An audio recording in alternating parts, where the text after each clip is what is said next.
Bismillahirrahmanirrahim. Assalamualaikum warahmatullahi wabarakatuh. Jumpa lagi dengan kami Saham Hijau, yaitu segala sesuatu tentang dunia investasi di pasar modal.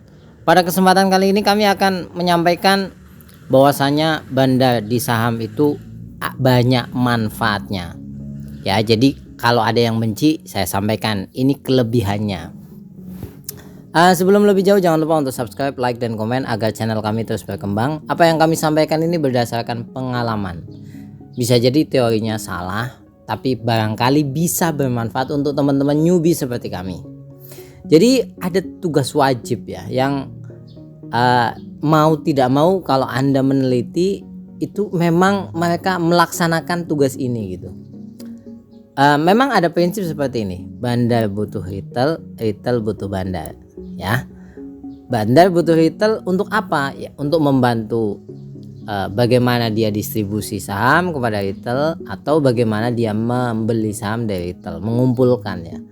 Retail juga butuh bandar. Kalau nggak dinaikkan, ya kita agak kesulitan. Walaupun demikian, saya ingin sampaikan tidak semua saham ada bandar yang dominan. Dalam arti kata, biasanya ada beberapa broker yang sama-sama dan lain sebagainya. Apa tugas wajibnya? Yaitu menjaga likuiditas saham. Ini tugas wajib mereka. Kalau ada pertanyaan, yang mewajibkan siapa? Saya akan ceritakan kenapa ini wajib bagi mereka.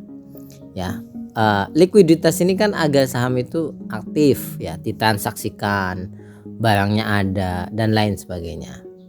Jadi triknya bagaimana? Ya, ini triknya bagaimana membuat sebuah saham itu terlihat aktif, ya, sehingga retail itu melihatnya itu menarik. Jadi pertama yaitu terus menjual dan membeli saham dengan lot super kecil. Ya, ingat, lotnya super kecil. Berapa itu super kecil? Satu lot. Anda bisa lihat ini. Ya, ini transaksi banyak banget. Saya nggak usah screenshot semua lah. Ini running trade ya. Itu satu. Kalau ada pertanyaan, ini kan bisa aja retail. Iya, bisa. Tapi kalau angkanya sama beruntun dalam satu waktu yang agak panjang, nggak mungkin retail itu. Pasti ada jeda 2 lot, 3 lot. Ini lama gitu, banyak ya, dan kemudian ditransaksikan satu. Jadi kalau misalkan ada pertanyaan, triknya bagaimana melihat saham yang ditransaksikan antar bandar gitu ya, salah satunya dengan melihat RP satu lot yang ditransaksikan dengan terus menerus. Ini cara pertama membuat saham itu terlihat aktif oleh bandar.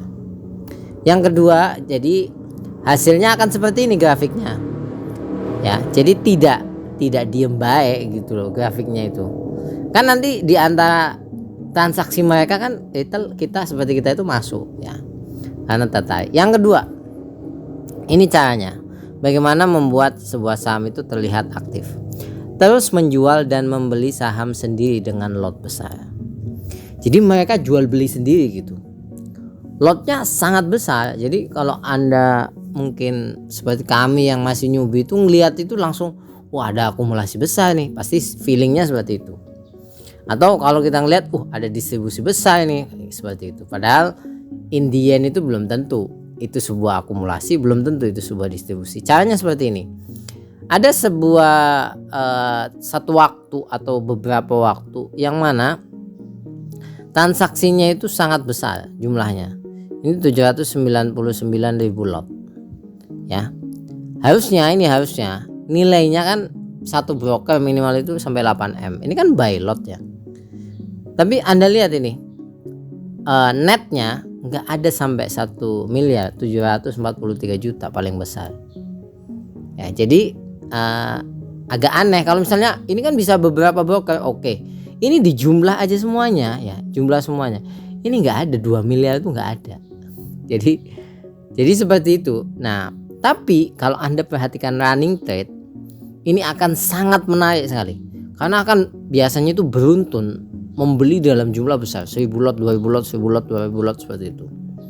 Nah, kalau kita lihat grossnya, lihat ini ya, YB. Kalau di dalamnya misalkan ada retail, oke, tapi dominannya itu mereka antar mereka gitu loh. Kalau ada pertanyaan lagi, apa mereka nggak rugi biaya transaksi dan lain, terlalu receh bandar untuk memikirkan biaya transaksi dan lain sebagainya. Nah, kalau Anda lihat ini transaksinya ya pada akhirnya aktif, tapi kalau kita berpikir logis ya, akumulasi besar kok sahamnya naiknya cuma 1 tik, ini kan plus Rp1. Oh 1 tik ini nggak masuk akal ya, memang nggak masuk akal seperti itu. Bukan berarti ini saham yang saya sampaikan ini mau naik atau mau turun, enggak ya. Ini hanya sebuah contoh, dan itu sekali lagi lumrah saya katakan di pasar modal itu, karena ini akan menarik retail untuk bertransaksi di dalamnya, karena liquid. Lebih baik kita masuk saham yang liquid memang. Jadi ini tugas wajib dan sunnah bagi mereka ya. Mohon maaf saya pakai istilah wajib dan sunnah ini. Yang pertama adalah membuat saham liquid dulu. Ini liquid. Caranya seperti tadi yang saya sampaikan. Cara pertama, cara kedua. Ya, kalau saham ini sudah liquid, mereka baru menciptakan sebuah siklus. Siklus yang pertama akumulasi. Ya, setelah liquid itu mereka pelan-pelan akumulasi dari mana? Dari retail. Ya. Nah, kalau sudah retail tertarik kan naik itu sahamnya. Nanti didistribusi ke retail lagi. Ya, kemudian nanti setelah distribusi kan ke bawah, ya retail kan buang, mereka ambil lagi. Jadi siklusnya seperti itu. Sekali lagi dia akumulasi, ya kan awalnya ini saham liquid nih, retail tertarik kan, kemudian bisa diturunkan oleh mereka jadi retail cut loss, mereka kumpulkan naik, ya mereka nanti tahap distribusi yang mana retail yang terima tapi jatuh harganya, kemudian diakumulasi lagi. Tapi kalau itu tidak liquid ya susah. Karena apa? Bagaimana mereka bisa menjual barang kalau nggak ada orang yang mau transaksi di dalamnya? Jadi liquid terlebih dahulu. Oleh sebab itu saya ingin mengatakan gini ya, ada orang yang memang fanatik sekali dengan bandarmologi, oke, tapi ada orang yang benci sekali dengan bandarmologi. Jadi dia berpikirnya seperti ini, alah susah lah apa-apa diatur bandar transaksi. Jangan salah loh ya, kalau di pasar modal itu segala sesuatu udah ambil aja hikmahnya ya, kalau enggak nanti kalian susah mencari celahnya. Oleh sebab itu saya ingin mengatakan kadang kita harus bersyukur karena ada big money, ada saham yang siap untuk dibeli dan siap untuk dijual. Ya urusan kita menjadi korban atau kita yang memanfaatkan mereka, itu adalah keahlian kita mencari celahnya. Sampai ketemu lagi, semoga bermanfaat.